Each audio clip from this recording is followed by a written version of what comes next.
Macedonia. Among the very important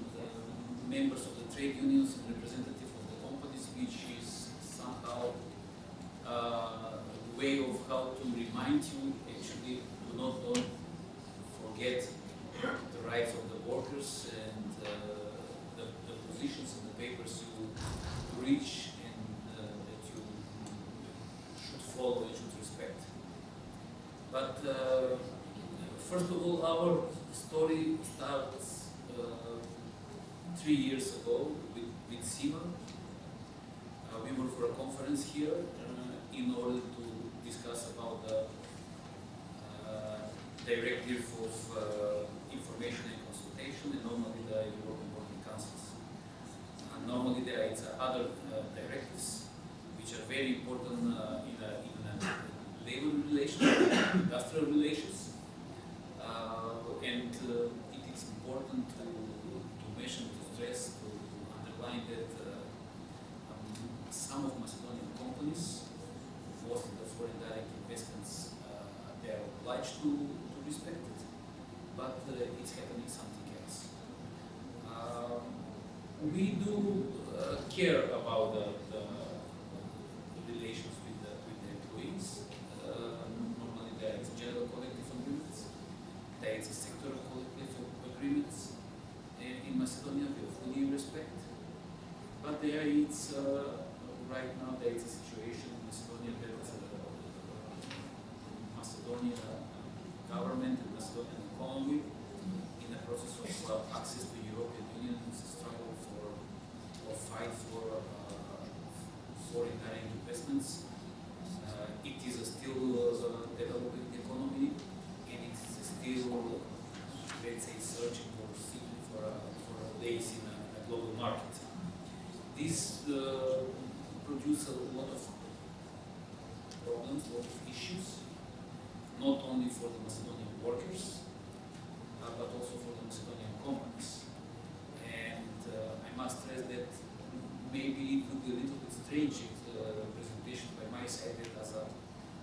representative of the Employers Association I am representing the needs and the issues what will first of all let's say safeguard the employees, the citizens, and then the companies, because the human capital we in the Business Confederation of Macedonia consider that human capital is the most important capital within the companies, within the economy.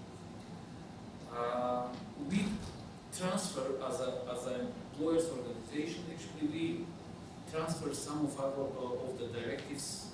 related with the industrial relations on very unique employers way, because we are not representative of the workers, but we should do a little bit more care even in comparison to the trade unions about the employees, about the labor standards, about the labor relations. And coming back to the information and consultation, we have obligation within the labor law that the information and consultation with the workers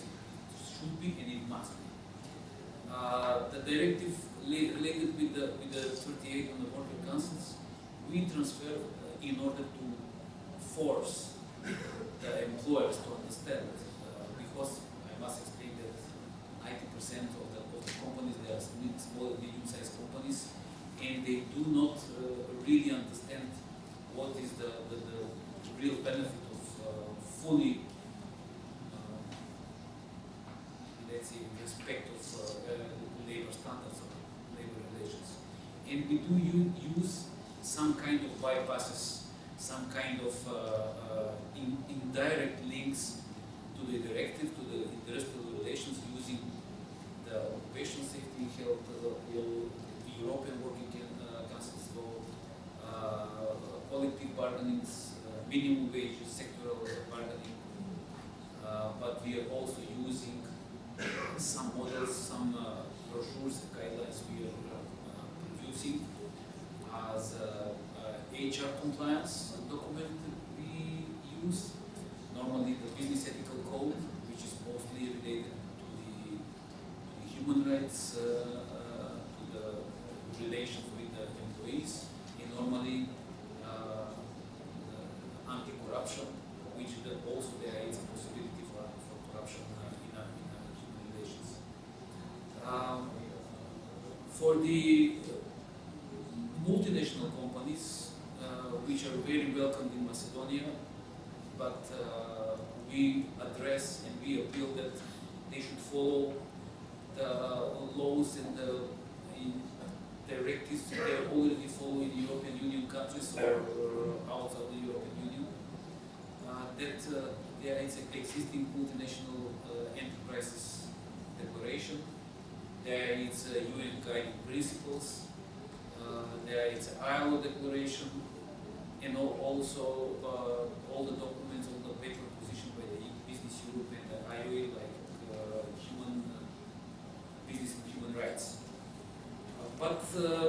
this is very general what I said and what we talk and how we transfer the knowledge in the European directives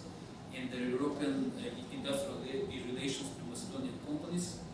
But there is one or several, but we choose with Alberto that we should speak of one sad story in Macedonia in order to remind not only the trade unions but also the government and also the representatives from the European unions of European Union. Actually, it happens that how we start with CIMA, with Portugal metal industry trade unions. We discuss a lot about the Johnson Controls. It was a company situated in Portugal, but 4 years ago they discussed and they negotiated with the Macedonian government regarding the investment in Macedonia. What happens here is that there was somehow, let's say, a lockout, or in employers library lockout, but it was the company decided to leave the country and to invest in Macedonia. And then the delegation from CIMA came to Macedonia in order to remind trade unions and the government to be fully cautious regarding the agreement,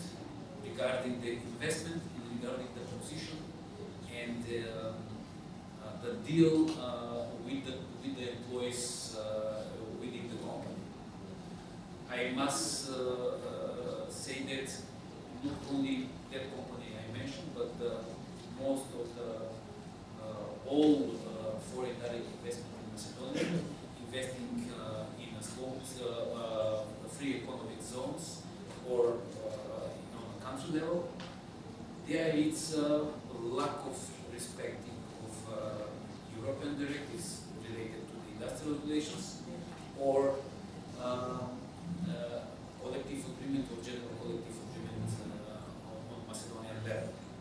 So we, from this stage of or using this project and conference, actually we want to start our own fight, let's say, or our own action in order to change some of Macedonian laws, which will bring an equal position to Macedonian and foreign direct Macedonian companies and foreign direct investments. And I know there is also here representatives from the candidate countries, which should really remember this appeal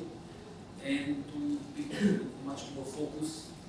for the situation in their countries, as we are totally focused on the situation in regards to what is happening in Macedonia. It is definitely that we use not strictly and directly to the companies with the complaints, but to go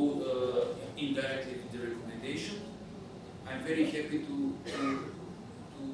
hear that most of the presentation was that the companies in European Union, they are already implementing second or third phase, very advanced of respecting human rights. And there is a document you sign, but we also, you as an employers organization, we use and we need to use those documents also to start somehow to come closer to European Union standards. We as an organization, as a social partner, on a national level, we are totally concerned, but we feel fully responsible that the difference of the labor standards in candidate countries, especially in Macedonia, and conditions, labor conditions in the European Union countries, it's a question, and it is a problem not only for the Macedonian, but it is a migration problem, that we are not only having a brain drain, but also there is a labor or workers drain issue right now, and we do feel very responsible to raise this issue on a national level. It is a very important to stress that actually personally I was proud to hear that Delphi company, they totally focus and they totally underline that they are proud and very focused on the people of Portugal, and we want to use also this issue or statement because it is important to avoid attracting foreign direct investment using and offering cheap, skilled labor force, which is totally destroying the social and economic situation in the country. It was very good to hear also that we should all build a trust among each other, and that we should normally we should follow this trust and improve to build up this trust also with signing and respecting the papers you already presented and mentioned. I'm really grateful to the organizer and to the presenters because there was a discussion and presentation to learn from, and that's why we are proud